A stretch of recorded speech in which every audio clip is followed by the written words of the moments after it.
Let's bring in the real star of the show, okay? J.P. Morosi, who is powdered up and ready to go. He has a bevy of opinions on the eve of Thanksgiving coming shortly. Let's kick it off first in New York City. Who is the latest name, J.P., to surface in the Mets' search for a new general manager?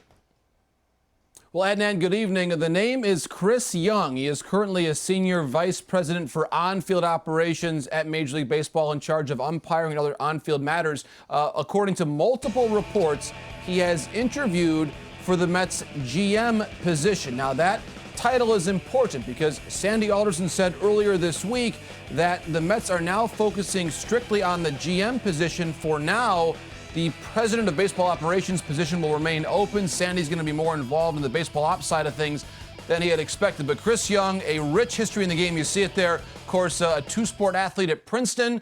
Spent a lot of time, of course, playing in the major leagues, a distinguished career there. Won a World Series ring with the Kansas City Royals, and then very quickly transitioned into a very high-profile role at the commissioner's office. So Chris Young comes in with a lot of experience, and certainly, Adnan, not a lot of current GMs played the game, and certainly not many of them with the distinguished track record of a Chris Young. So certainly the Mets would have a very unique leader for their baseball operations group in that regard. Yeah, in some ways, JP, it feels familiar, but in some ways, as you point out, it feels like an outside-the-box hire. So I always appreciate any organization saying, you know what, we're going to try a different tack. Obviously, he's had a hand in the game, but he's been different in other ways as well. And Princeton guy, I know you have a real appreciation for higher learning in the Ivy Leagues. Speaking of hand, Brad Hand, but I've got Hand, and you're going to need it. He and Liam Hendriks, two of the biggest free agents among relievers. What are you hearing about both these guys? Obviously, both have been all-stars and have delivered at a high level.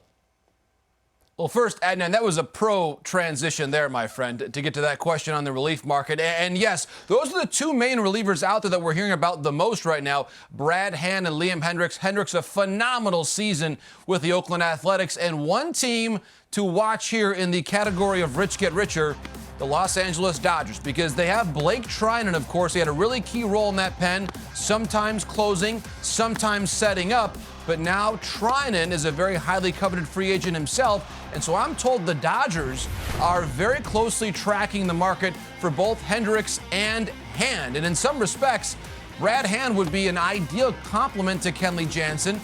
You want to have that right-left balance. The Dodgers don't really have that pure late inning guy that we saw Victor Gonzalez coming in earlier in the ballgame. So to maybe have that ideal two-pronged closer approach, maybe the Dodgers, again, they've got enough great players, but perhaps one more there if they get Hand or Hendriks this winter. I can imagine Dodgers haters are rolling their eyes going, seriously? The rich get richer? They're going to get this guy? That's exactly what the Dodgers do. They target their alleged weakness of that bullpen. If they could upgrade there, that would be big. I know you and I, listen, man of the people here, okay? We love culture. We love the KBO. Great job by our friend Eduardo Perez, Carl Ravitch, the whole ESPN team. KBO star shortstop Ha-Sung Kim reportedly being posted. What would he add to a team here stateside?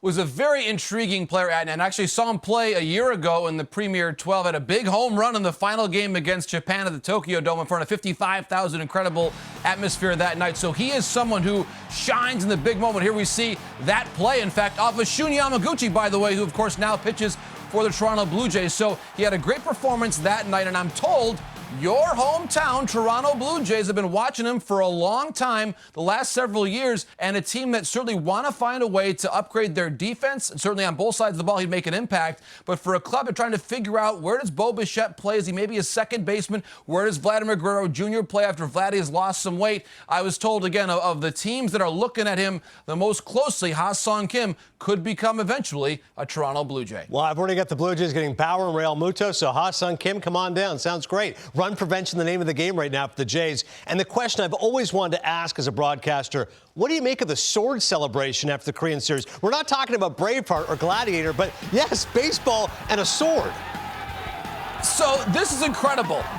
There is no actual trophy handed out to the winner of the KBO. This, according to my friend Jiho Yu, writing for the Yonhap News in Korea, that is the execution sword from a video game called Lineage. Now, Lineage is produced by NC Soft, the company that, yes, owns the NC Dinos, the club that won the championship. So again, I never thought we would see an execution sword as the trophy for a championship. But I got to tell you, Adnan, that fit. That was a pretty cool ceremony there. Execution sword for the NC Dinos. The Executioner's song, Excalibur now for a new generation. I love it. Also, several players from Japan that could be posted this offseason. What can you tell us when a couple of starting pitchers could be on their way to Major League Baseball? Yes, Tomoyuki Sugano is the big name here now that the Japan series is over, Adnan, and he is someone who is regarded maybe in that tier right below Trevor Bauer in terms of players available. I was told, in fact, just tonight that we're expecting to see the Yomiuri Giants, based there in Tokyo, posting Sugano in the next couple weeks. So he is someone who's been up there in the Sawamura Award candidacy for the top pitcher in Japan.